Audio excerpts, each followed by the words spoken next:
अस्सलाम वालेकुम गाइस। इस वीडियो में बात करेंगे कि हम रिलीज़ एपीके कैसे बनाएं। अब ये रिलीज़ एपीके क्या होता है? तो जो हमने पिछली वीडियो में बनाया था वो डीबग एपीके था। डीबग एपीकेज़ यानी हम उसमें अभी भी चीज़ें एडिट कर रहे थे, उसमें बग्स फाइंड कर रहे थे वगैरह वगैरह, ठीक है। तो मतलब वो एडिटेबल एपीके कहते हैं, कह सकते हैं उसे। तो वो है डीबग एपीके।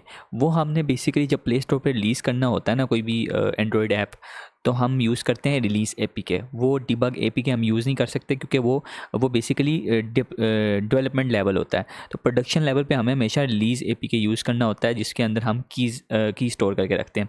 अब की क्या है, जेकेएस फाइल जो यूज़ होती है उसको, वो क्या चीज़ है? वो बेसिकली आप ये समझ लें कि कुछ टाइम पहले 10-5 साल पहले जो सॉफ्टवेयर आते थे उनमें की प्रोसेस होता था, जो बेसिक था कि सीडी देते थे और हम सीडी इंस्टॉल करते थे और हमसे की मांगता था और हम सीडी पे जो की होती थी वो लगाते थे। उसी तरह का process basically Android app store करता है गूगल प्ले। वो क्या करता है कि जब आप बेसिकली जब नया अपडेट डालते हैं ना, आपके अलावा कोई दूसरा ना डाल रहा हो या कोई अनऑथराइज पर्सन ना उस अपडेट कर रहा हो आपके सॉफ्टवेयर को, वो यूज़ करते हैं की को, जेकेएस फाइल को। वो क्या करते हैं कि जो ही आपने अपना मतलब कि सॉफ्टवेयर एडिट किया, अपडेट किया और आप वो अपनी की यूज़ कर लेते हैं, वो सेम वाली जो आपने बेसिकली जब रिलीज़ एपीके बना रहे थे तब यूज़ की थी।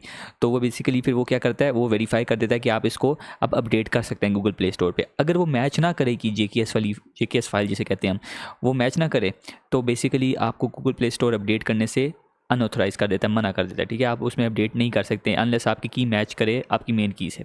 मतलब ये कहने का कि आपकी जो ओरिजिनल की होगी ना रिलीज़ की, उससे आप जब नई अपडेशन की यूज़ करेंगे ना, वही सेम होती है बेसिकली। तो आपकी मैच करनी चाहिए, ठीक है। अगर नहीं मैच करी ना अपडेशन की, तो बेसिकली वो आपको गूगल प्ले स्टोर उसको अपडेट करने नहीं देगा, सॉफ्टवेयर को चेंज करने नहीं देगा, ठीक है। तो बस इतना सा काम है, तो ज़्यादा लंबी नहीं करेंगे, बनाएंगे बेसिकली रिलीज़ एपीके।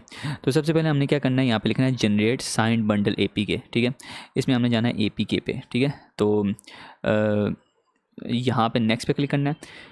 अब यहाँ पर बेसिकली मैं दिखा दूँ आपको, यहाँ पे की स्टोर जो आपको नज़र आ रहा है जेकेएस फाइल, ये हम एक नई की स्टोर क्रिएट करेंगे, ठीक है। अगर आपने ऑलरेडी क्रिएट की हुई है पुरानी, तो आपने चूज़ करनी है। जब आपने अपडेट करना होगा ना सॉफ्टवेयर को, तो आपने चूज़ करनी होगी एग्जिस्टिंग की। वो आपने जेकेएस फाइल जो होगी ना, जो की फाइल है जिसे कहते हैं हम जेकेएस फाइल, जिसको मैं बार बार कह रहा हूँ, तो वो की फाइल जो है वो आपने किसी इंपॉर्टेंट फोल्डर में, किसी स्पेसिफिक सेफ फोल्डर में आपने रख लेनी है और वहाँ से आप पिक कर लें, ठीक है। तो मैं अभी एक नई ए जेकेएस फाइल क्रिएट करूँगा ताकि आपको समझ आए। तो सबसे पहले तो मैं लोकेशन ले लूँगा। मैं जिस फ़ोल्डर में क्रिएट करना चाहता हूँ जेकेएस फाइल, तो मैं अपने कोड ओरा फ़ोल्डर में, जो मेरा मेन प्रोजेक्ट का फ़ोल्डर है, उसके ऐप फ़ोल्डर के बिल्ड फ़ोल्डर में जेकेएस फाइल क्रिएट करना चाहता हूँ, ठीक है। तो यहाँ पे मैं अपने ऐप फ़ोल्डर में क्रिएट करना चाहता हूँ, तो मैं यहाँ पे इसका नाम लगा दूँगा माई फाइल, ठीक है। तो ये फ़ाइल मैं यहाँ पे कर दूंगा क्रिएट। अब यहाँ पे बेसिकली आपने पासवर्ड वगैरह रखने हैं, आप अपनी मर्ज़ी से जो रखना चाहिए रख सकते हैं। मैं कोई अपने से खुद से रख रहा हूँ, आप जो मर्ज़ी है आप इस पर रख सकते हैं, ठीक है। तो यहाँ पर आपने जो भी नाम देना चाहिए की का, तो की 0 या की 1 दे दें, आप जो मर्ज़ी आपकी दे सकते हैं।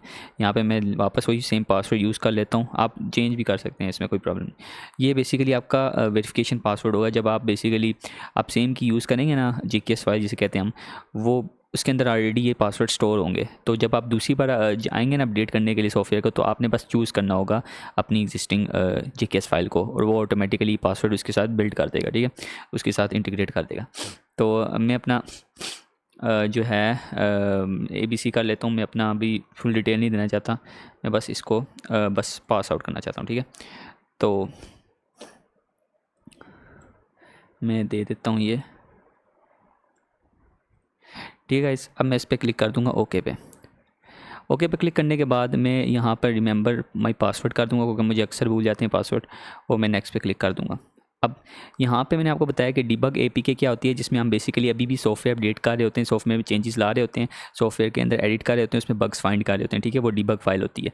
अब रिलीज़ फाइल में बेसिकली वो कंप्लीट पैकेज होता है, जो सॉफ्टवेयर हम रिलीज़ करने वाले होते हैं, ठीक है। वो बेसिकली हमने पब्लिश करने वाले होते हैं सॉफ्टवेयर, उसमें सब सारा डेटा हमने सेट कर दिया होता है, सेटिंग उसकी कर दी होती है, तो वो बेसिकली रिलीज़ में आ जाती है, ठीक है, प्रोडक्शन लेवल जिसे कहते हैं। तो हम क्रिएट करते हैं और ये बेसिकली नीचे क्रिएट करना स्टार्ट कर देगा।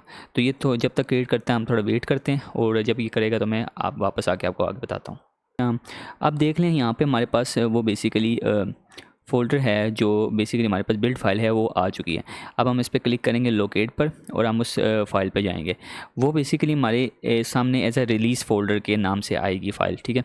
तो हम इस पर क्लिक करेंगे और यहाँ पे हमें बेसिकली अपना ऐप मिल जाएगा, ठीक है गाइस। तो इस ऐप को आप अपना नाम भी दे सकते हैं जो देना चाहें, तो लेकिन फ़िलहाल मैं इसको भी कोई नाम नहीं दे रहा। तो ये आपकी बेसिकली रिलीज़ फाइल बन चुकी है। अब आप इसको प्ले स्टोर पर अपलोड कर सकते हैं और आप बेसिकली अपनी जो JKS फाइल है जो यहाँ पे मैंने सेव की थी यहाँ पे, वो आपने लाजमी रखनी है, ठीक है गाइस। तो मुझे उम्मीद है कि आपको वीडियो पसंद आई होगी और वीडियो में समझ आई होगी जो मैंने बताया, और इस तरह आप बेसिकली आगे वेब APKs बनाएंगे, रिलीज़ APKs, ठीक है गाइस। Thank you.